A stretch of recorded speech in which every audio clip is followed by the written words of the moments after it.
Dan po derbiju je prinesel spremembo. Ante Šimundža je odstopil kot trener in svojo odločitev pojasnil na novinarski konferenci. Po težnem premisleku, ki se je zgodil danes večer ali pa v par dneh, enostavno sem prišel do spoznanja, da ekipa ne daje tega, kar je sposobna, da ekipa enostavno ni tiste energije, katero želim. Zato se umikam iz položaja trenerja. Po teh 2 letih, kateri so bili ekstremni uspehi in se na njih zelo ponosen, je prišlo do ene točke, v kateri nekako se ne najde tista potrebna energija za usmerjanje zmag ali pa dosego zelo visokih ciljev. Tako da odhajam iz klopi, ponosen. Bilo je dosti let kot igralec v Mariboru, kot tudi trener.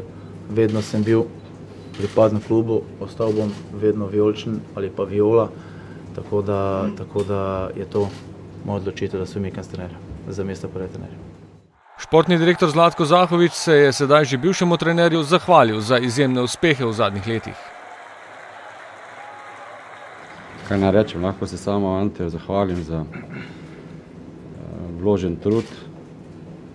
Mislim, da smo z njim dosegli največji uspeh v naši zgodovini. Žal je šport in žoga sta včasih nepredvidljiva, pride v ene faze, ko človek pač spozna, da enostavno je to za klub, za igralce in za njega samega najbolje. Želimo dosti sreče v nadaljnji karieri. Vrata kluba so bila in bodo vedno odprta za legendo Maribora. Toliko z meni. Moštvo bo začasno na treningih vodil dosedanji pomočnik Saša Gajser, kdaj bo predstavljen novi trener, pa zaenkrat še ni znano.